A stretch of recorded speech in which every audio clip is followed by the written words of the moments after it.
Good morning, all. Now I haven't done this in a while. I actually tried to do this a few times, but um, yeah, I don't want to babble a whole lot in this 10 minutes. This may seem like a long time, which I'm not going to use all the way because that'll get boring. But don't want to babble the whole way through it either. Anyway.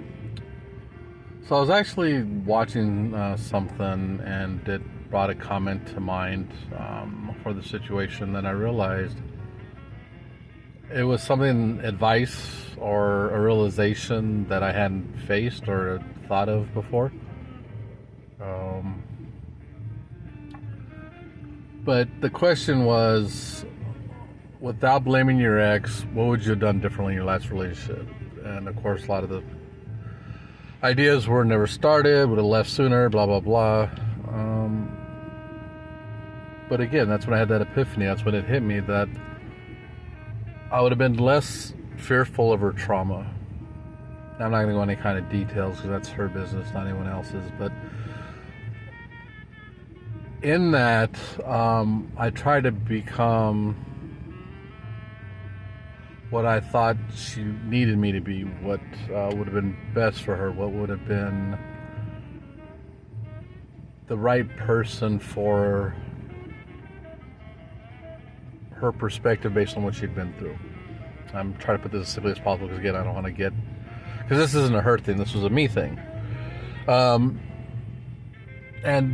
with that being said, she liked me for who I was. Obviously, you change when you get in a relationship just because there's consideration, and obviously, if you become emotionally attached, there's caring and love involved, and so those things will change how you act to a degree. But for me, this epiphany just made me realize that I changed a lot about myself and how I acted, I should say.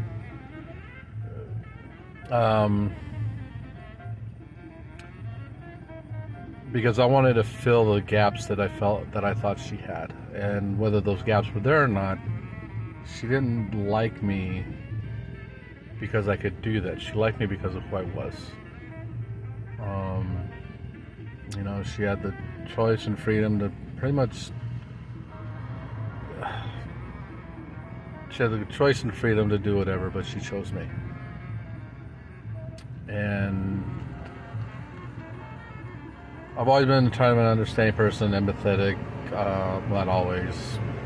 If you watch any of this, once upon a time I wasn't always a great person, but I also found in living that lifestyle, as much as fun as it was for me, I was doing nothing positive for life, for myself, for the people I was with, and actually it's not always me, but at the same time, I'm not going to lie and pretend like, I don't know what happened.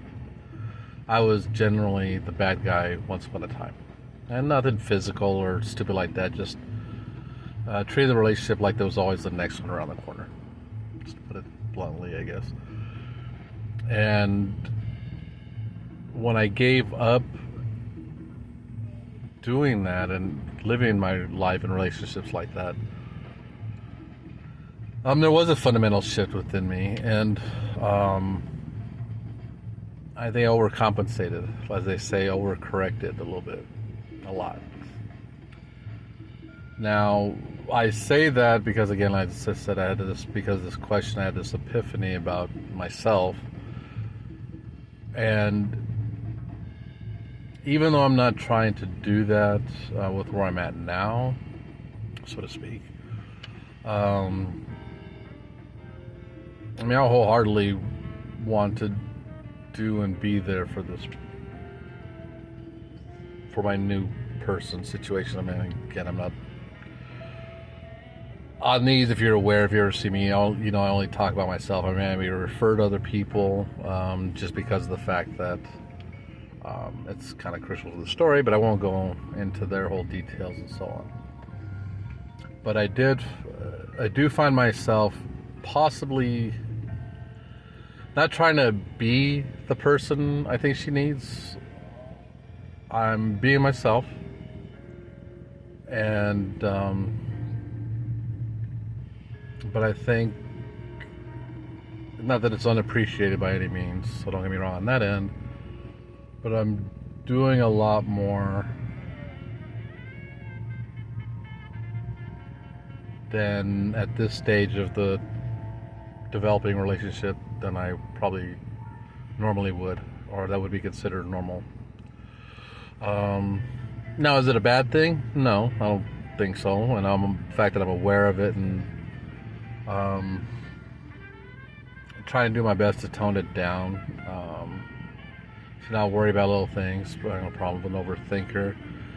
Every scenario has 1,000 end results, and if I just step back, I actually see the true one instead of trying to figure out what it is. Forgive me, I just got off work, as I mentioned. I didn't mention that, but I just got off work, so I'm a little sweaty, shiny. Plus, it's like 100 degrees still at 11 o'clock at night, or whatever time it is right now. But yeah, it just hit me that I changed myself to try to be what I thought somebody else needed me to be, and I don't know how many other people find that that's something they do, whether consciously or subconsciously. But I guess my advice from all the babble I just went through, or self-realization, or however you want to put it, because I do babble, so, is that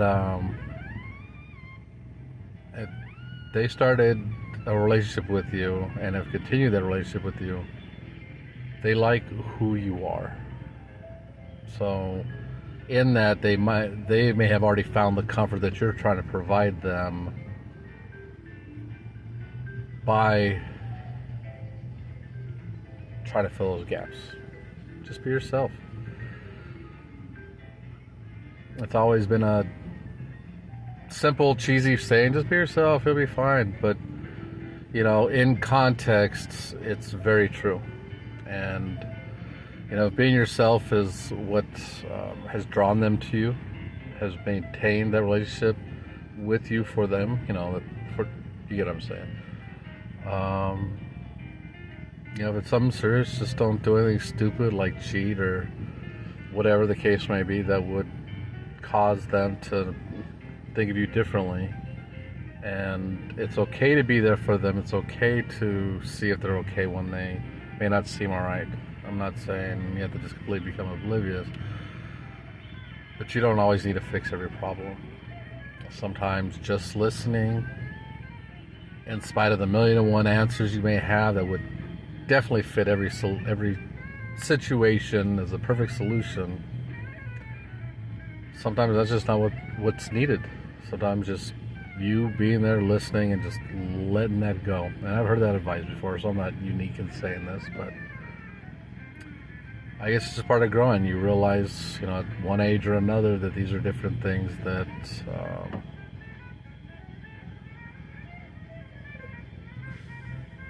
these are the kind of changes that you need to make. Or I need to make, I should say. I'm not going to say anybody else, but. So, again, I haven't done this in a while, so I even got the pseudo weather report, and again, I'm not joking with it being almost 100 degrees still. And good morning, everybody. And I don't know, I'll try to do these more often. So, I mean, I love doing the music, and I love the quotes and images I've been finding, because I think that just kind of adds a little something, share other people's art and thoughts and ideas, and along with my own, of course, but I have gotten away from actually talking like this into the phone, and hopefully to whomever wants to stop and listen. So, everybody take care. Keep the light shining bright, because that hope that you may need is that light from within you, no matter how dim it may be. Burn bright, my friends.